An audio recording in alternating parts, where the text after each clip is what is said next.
क्या आप जानते हैं कि भोले भाले दिखने वाले सबके प्रिय गणेश जी कभी इतने क्रोधित भी हो सकते हैं कि पूरे आकाश को अंधेरे में डुबो दें? जी हाँ, एक बार ऐसा हुआ जब चांद ने गणेश जी का मजाक उड़ाया और परिणाम हुआ गणेश जी का श्राप। आइए जानते हैं वो रोचक कथा जब चंद्रमा बन गए थे गणेश जी के क्रोध का शिकार। प्रथम पूज्य श्री गणेश जी का रूप सबको भाता है। हाथी का मुख, छोटा कद, गोल पेट और उस पर उनकी मूषक सवारी। वे विघ्नहर्ता और मंगलकर्ता कहे जाते हैं। लेकिन क्या आपको पता है कि गणेश जी का क्रोध भी उतना ही प्रचंड है जितना उनके पिता महादेव का? कहानी उस समय की है जब गणेश जी ने कुबेर का घमंड तोड़ा और उनके घर से कैलाश पर्वत लौट रहे थे। रात का समय था, चांदनी चारों ओर बिखरी थी।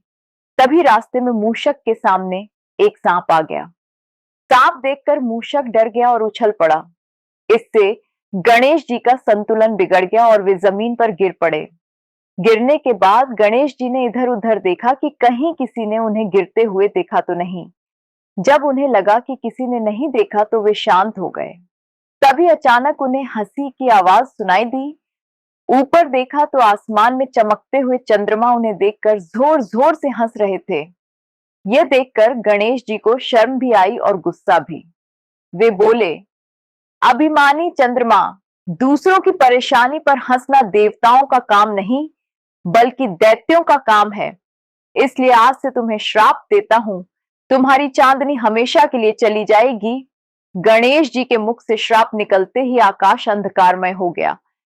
अपनी चमक खोकर चंद्रमा घबराए और गणेश जी के पास आकर बोले, हे विघ्नहर्ता, मुझसे बहुत बड़ी गलती हो गई।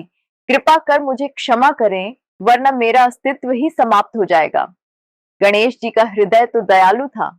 वे बोले, चंद्रमा, श्राप तो वापस नहीं लिया जा सकता लेकिन उसे बदला जा सकता है।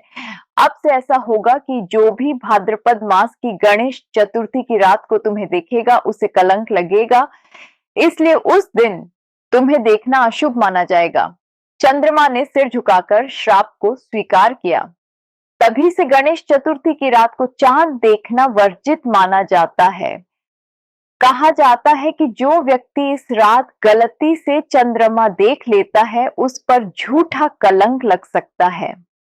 इसलिए लोग इस दिन चांद को देखने से बचते हैं और गणेश जी की पूजा कर उनका आशीर्वाद प्राप्त करते हैं।